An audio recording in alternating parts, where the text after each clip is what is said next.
Hello friends, आप सब कैसे हैं। आई होप आप सब ठीक होंगे।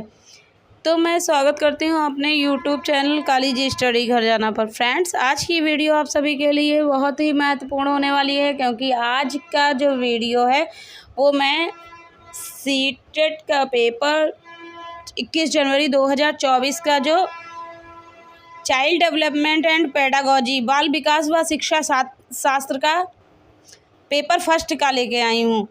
तो देखिए फ्रेंड्स, इसमें क्वेश्चन जो हैं वो प्रश्न नंबर 1 से 30 तक की हैं। ये पेपर फर्स्ट का है सीडीपी का। तो चलिए फ्रेंड्स, हम लोग देखते हैं इसमें कौन कौन से क्वेश्चन हैं। तो देखते हैं फ्रेंड्स, प्रश्न नंबर 1 देखते हैं। प्रश्न नंबर 1 में क्या है। प्रश्न नंबर 1, कक्षा में खेल प्रतियोगिता में हिस्सा लेते समय तनुज अपनी दोस्त से कहता है कि वह भाला फेंकने में हिस्सा लेगा और रस्सी कूदने में उसकी बहन हिस्सा ले सकती है, क्योंकि वह एक लड़की है और लड़कियां भाला नहीं फेंक सकती हैं, या डैश को दर्शाती है, मतलब डैश को प्रदर्शित करती है। कक्षा में खेल प्रतियोगिता है, तनुज अपने दोस्त से कहता है कि वह लड़का है तो वो भाला फेंकने में हिस्सा लेगा, और उसकी बहन लड़की है तो वो रस्सी कूदने में। तो ये किसे प्रदर्शित करता है? तो ये प्रदर्शित करता है जेंडर रूढ़िवादिता को। इसका ऑप्शन है 4। तो चलिए फ्रेंड्स, आगे बढ़ते हैं। प्रश्न नंबर 2। प्रश्न नंबर 2 में देखते हैं क्या। अपसारी चिंतन डैश जबकि अभिसारी चिंतन डैश है। तो इसका जो ऑप्शन होता है वो ऑप्शन है अपसारी चिंतन, यानी कि कई उत्तरों को प्रोत्साहित करता है, और जबकि अभिसारी चिंतन उसका एक ही उत्तर होता है। तो हमारा जो ऑप्शन है वो ऑप्शन नंबर 1 होगा इसका। चलिए फ्रेंड्स, आगे बढ़ते हैं। प्रश्न नंबर 3 देखते हैं क्या है। प्रश्न नंबर 3, निम्नलिखित में से कौन सा कथन समावेशी शिक्षा के बारे में सही नहीं है? तो इसमें सही नहीं पूछा गया है, तो हमारा कौन सा ऑप्शन होगा सही नहीं है? निश्चित पाठ्यचर्या और मानक मूल्यांकन के आसपास ही एक समावेशी कक्षा का केंद्र होता है। जहाँ आप देखिएगा मानक हो या मानकीकृत हो, तो वहाँ वो ऑप्शन गलत ही होगा। हमारा ऑप्शन होगा तो ऑप्शन नंबर 4 होगा। चलिए फ्रेंड्स, आगे बढ़ते हैं। प्रश्न नंबर 4 देखते हैं क्या है। प्रश्न नंबर 4 में, प्रश्न नंबर 4 असर्शन और रीजन का है। तो देखते हैं अभिकथन ए, शिक्षार्थी जो पहले से जानते हैं उसके आधार पर अपने ज्ञान का निर्माण करते हैं। तो ये तो सही है। दूसरा कारण देखते हैं, पैटर्न ढूंढना और पिछले ज्ञान के साथ जुड़ाव बनाने से शिक्षार्थी को जानकारी को सार्थक रूप से संबंधित करने में मदद मिलती है। ये भी सही है, और ये इसकी सही प्रकार से व्याख्या भी कर रहा है। तो इसका जो हमारा ऑप्शन होगा वो ऑप्शन नंबर ए होगा। ऑप्शन नंबर ए जो होगा वो सही, ए और आर दोनों सही हैं। ए की आर सही व्याख्या करता है। तो चलिए फ्रेंड्स, आगे बढ़ते हैं हम लोग। प्रश्न नंबर 5 देखते हैं क्या है। प्रश्न नंबर 5 में, प्रश्न नंबर 5 भी है जो वो भी असर्शन और रीजन का है। तो देखते हैं असर्शन और रीजन क्या है। अभिकथन, बच्चों द्वारा बचपन अलग अलग संस्कृतियों में अलग अलग तरह से अनुभव किया जाता है। ये तो बिल्कुल सही है। और कारण देखते हैं, बच्चों का विकास सार्वभौमिक है। बच्चों का जो विकास है वो सार्वभौमिक। तो ये तो सही है, बट ये नहीं सही है। तो इसका जो हमारा ऑप्शन होगा ए सही, आर गलत। सार्वभौमिक नहीं होता है। तो इसका हमारा जो ऑप्शन है वो ऑप्शन नंबर 3 होगा। तो चलिए फ्रेंड्स, आगे बढ़ते हैं। प्रश्न नंबर 6 देखते हैं क्या है। प्रश्न नंबर 6 देखते हैं, इसमें क्या है। अभिप्रेरणा के आरोपण सिद्धांत के अनुसार निम्नलिखित में से किससे लगातार कोशिश और बेहतर प्रदर्शन की संभावना है? तो किसमें यानी कि ज़्यादा प्रदर्शन की संभावना है? तो इसमें जो हमारा ऑप्शन होगा वो ऑप्शन नंबर होगा हमारा थर्ड ऑप्शन नंबर होगा। थर्ड जो ऑप्शन नंबर होगा वो होगा असफलता और सफलता दोनों के लिए आंतरिक अभिप्रेरणा। तो चलिए फ्रेंड्स आगे बढ़ते हैं, हम लोग प्रश्न नंबर देखते हैं 7 में क्या है। प्रश्न नंबर 7 देखते हैं क्या है इसमें। निम्नलिखित में से कौन सा प्रगतिशील शिक्षा का एक प्रमुख सिद्धांत है? निम्नलिखित में से कौन सा प्रगतिशील शिक्षा का एक निम्नलिखित प्रमुख सिद्धांत है? तो इसका जो प्रमुख सिद्धांत है वो ऑप्शन नंबर थर्ड होगा, सीखना प्रामाणिक कार्यों पर आधारित होना चाहिए। ऑप्शन नंबर थर्ड हमारा सही है। ऑप्शन नंबर जो थर्ड है वो सही है। तो चलिए फ्रेंड्स देखते हैं हम लोग प्रश्न नंबर 8। प्रश्न नंबर 8 में क्या है? प्रश्न नंबर 8 देखते हैं, विकास के किस पहलू में तर्क, चिंतन और समस्या का समाधान की व्याख्या है? देखिए फ्रेंड्स फिर से एक बार। प्रश्न नंबर 8, विकास के किस पहलू में तर्क, चिंतन और समस्या समाधान की व्याख्या की जाती है? तो ये जो है वो हम लोगों का होता है संज्ञानात्मक विकास में। तो हमारा इसका ऑप्शन हो जाएगा ऑप्शन नंबर 2। तो चलिए फ्रेंड्स देखते हैं हम लोग प्रश्न नंबर 9। प्रश्न नंबर 9 में क्या है? लैब वाइगोत्स्की प्रस्तावित करते हैं कि बच्चों में स्व नियमन के लिए महत्वपूर्ण है। तो इसमें जो है वो हम लोगों का है जो निजी ऑप्शन नंबर 2 है। चलिए फ्रेंड्स आगे बढ़ते हैं, प्रश्न नंबर 10 देखते हैं क्या है इसमें। प्रश्न नंबर 10 में देखते हैं अभिकथन है।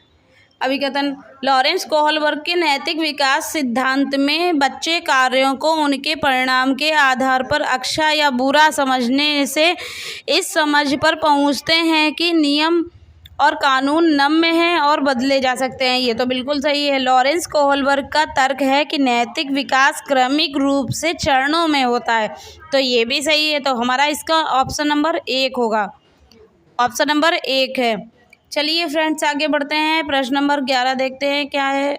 प्रश्न नंबर 11 देखते हैं। प्रश्न नंबर 11 में क्या है? हार्वर्ड गार्डनर के बहुबुद्धि के सिद्धांत के अनुसार निम्नलिखित में से कौन सा सेट बुद्धि और उसके संबंधित विशेषताओं के सही मेल का प्रतिनिधित्व करता है? तो इसका जो हमारा ऑप्शन है वो संगीतमय प्रदर्शन या रचना करने के कौशल। तो हमारा इसका जो है ऑप्शन नंबर 3 है। तो चलिए फ्रेंड्स देखते हैं हम लोग प्रश्न नंबर 12 क्या है। प्रश्न नंबर 12 में देखते हैं निम्नलिखित में से कौन सा कथन अधिगम के बारे में सही नहीं है? तो जो सही नहीं है वो हमारा ऑप्शन नंबर होगा अधिगम एक प्रक्रिया नहीं अपितु एक उत्पाद है। ये हम लोगों का जो है ये ऑप्शन नंबर 4 सही नहीं है। तो चलिए फ्रेंड्स देखते हैं हम लोग प्रश्न नंबर 13, निम्नलिखित में से कौन सा कारक समस्या समाधान को बढ़ावा देता है? तो इसमें जो है वो हम लोगों का ऑप्शन होगा अपसारी चिंतन। ऑप्शन नंबर 1 अपसारी चिंतन है जो वो होगा। तो चलिए फ्रेंड्स आगे बढ़ते हैं हम लोग प्रश्न नंबर 14 देखते हैं क्या है। प्रश्न नंबर 14 में कोहलबर्ग के नैतिक विकास सिद्धांत के अनुसार किस स्तर पर बच्चे आत्म केंद्रित होते हैं और किसी कार्य को करने में अपना ही लाभ देखते हैं? तो इसका जो हमारा ऑप्शन है पहले स्तर के दूसरे चरण में जो है वो बच्चे ऐसा करते हैं। तो चलिए फ्रेंड्स आगे बढ़ते हैं, प्रश्न नंबर 15 देखते हैं क्या है। प्रश्न नंबर 15 में वंचित वर्गों से संबंधित विद्यार्थियों के समावेशन के लिए, तो इसमें क्या ऑप्शन होना चाहिए? इसमें जो हमारा ऑप्शन होना चाहिए विविध परंपराओं के प्रति जागरूकता और संवेदनशीलता को बढ़ावा देना चाहिए। तो इसका हमारा जो ऑप्शन है वो ऑप्शन नंबर 1 होगा। तो चलिए फ्रेंड्स आगे बढ़ते हैं, प्रश्न नंबर 16 देखते हैं, क्या निम्नलिखित में से उपयोगी प्रतिपुष्टि की एक विशेषता कौन सी है? तो इसका जो हमारा ऑप्शन होगा, यह व्यापक और सामान्य होती है। यह व्यापक और सामान्य होती है। तो चलिए फ्रेंड्स आगे बढ़ते हैं, हम लोग प्रश्न नंबर 17 देखते हैं क्या है। प्रश्न नंबर 17 है, समीपस्थ सिद्धांत कहता है कि शैशवावस्था में अंग हाथों और पैरों की तुलना में तेजी से बढ़ते रहते हैं। तो इसका ऑप्शन नंबर जो 1 है वो है। चलिए फ्रेंड्स आगे बढ़ते हैं, देखते हैं प्रश्न नंबर 18 क्या है। ये भी अभिकथन और कारण वाला है। तो इसको हम देखते हैं, अभिकथन में क्या है, विद्यालयी पाठ्यक्रम को विद्यार्थी के सांस्कृतिक ज्ञान को उचित स्थान और मूल्य देना चाहिए। तो ये अभिकथन है। देखते हैं कारण क्या है, विद्यार्थियों को उनकी संस्कृति पहचान को बनाए रखने के लिए समर्थन प्रदान करना सीखने की प्रक्रिया को सुगम बनाता है। तो इसका जो हमारा ऑप्शन है वो ऑप्शन नंबर ए है। ऑप्शन नंबर 1 है। ए और आर दोनों सही हैं और ए की आर सही व्याख्या करता है। तो चलिए फ्रेंड्स देखते हैं हम लोग प्रश्न नंबर 19। प्रश्न नंबर 19 में क्या है, प्रश्न नंबर 19 देखते हैं। प्रश्न नंबर 19 में है, निम्नलिखित में से किसे रचनात्मक मूल्यांकन नहीं माना जाता? इसमें पूछा है नहीं माना जाता। तो हमारा ऑप्शन नंबर जो 3 है वो है, एक मूल्यांकन कार्य जो मानदंड के एक मानक पैमाने के अनुसार छात्रों की तुलना करने में सहायक होता है। जिसमें मानक या मानदंड ये जुड़ जाए तो ये समझ लीजिए ऑप्शन निगेटिव चला जाता है। तो फ्रेंड्स देखिए ऑप्शन नंबर 3 है।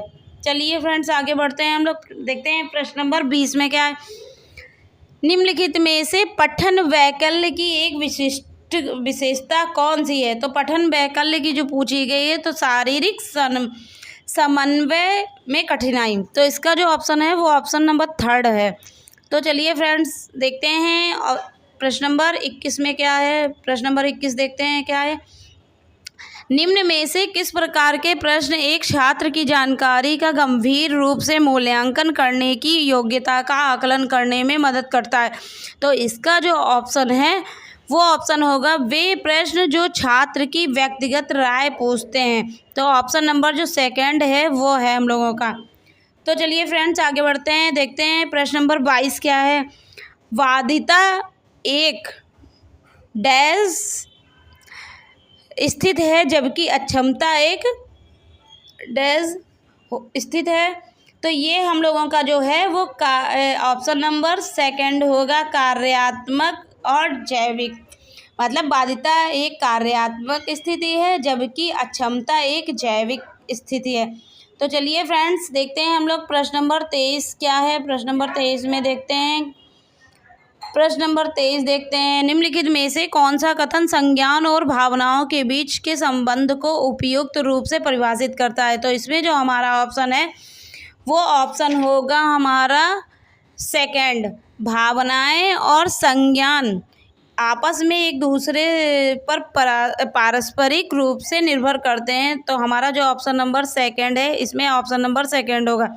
चलिए फ्रेंड्स आगे बढ़ते हैं, हम लोग देखते हैं क्वेश्चन नंबर 24, प्राथमिक कक्षाओं में भाषा का विकास किस प्रकार संबंधित होता है?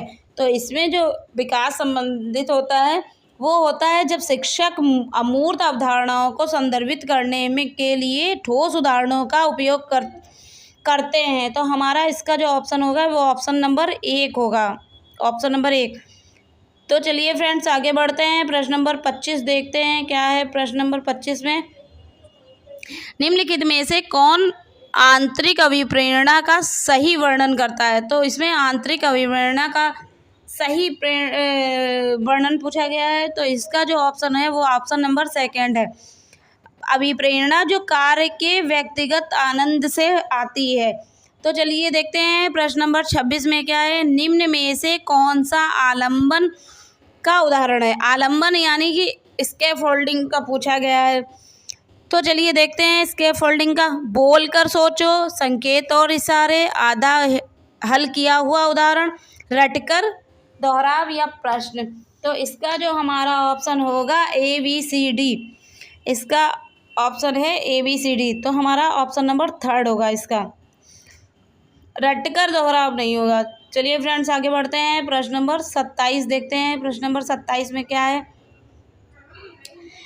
विकास के क्रम में बच्चे सूक्ष्म पेशीय कौशल से पहले सकल पेशीय कौशल विकसित करते हैं। यह दर्शाता है कि विकास, तो ये क्या दर्शाता है? ये दर्शाता है समीप दूराभिमुख, ऑप्शन नंबर 4। चलिए फ्रेंड्स आगे बढ़ते हैं, प्रश्न नंबर 28 देखते हैं क्या है? जीन पियाजे के संज्ञानात्मक विकास के सिद्धांत के अनुसार निम्नलिखित में से कौन सी क्षमता मूर्त संक्रियात्मक सोच को पूर्व संक्रियात्मक सोच से अलग करती है? तो इसका जो ऑप्शन होगा हमारा वो होगा विकेंद्रीकरण, ऑप्शन नंबर 2। चलिए फ्रेंड्स देखते हैं लास्ट के जो 2 क्वेश्चन बचे हैं, क्वेश्चन नंबर 29 और 30 देखते हैं क्या है?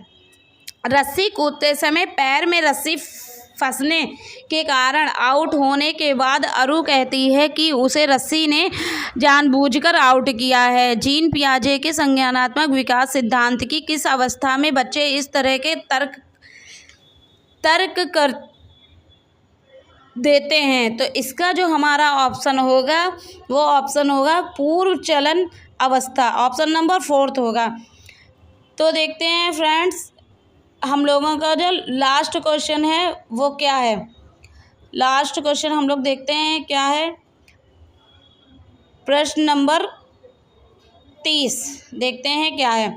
सीखने के सामाजिक संरचनावादी विचार इस बात की वकालत करते हैं कि, क्या करते हैं देखते हैं हम लोग। चलो, शिक्षार्थी सक्रिय रूप से ज्ञान का निर्माण करते हैं, ये तो सही है। जो बच्चा है वो एक्टिव होकर ज्ञान का निर्माण करता है, तो ये हमारा ऑप्शन 2 है जो वो सही है। तो फ्रेंड्स देखिए, मैंने आज का जो वीडियो है वो 21 जनवरी 2024 सीटेट का पेपर फर्स्ट उसकी जो CDP बाल मनोविज्ञान शिक्षा शास्त्र लिया है।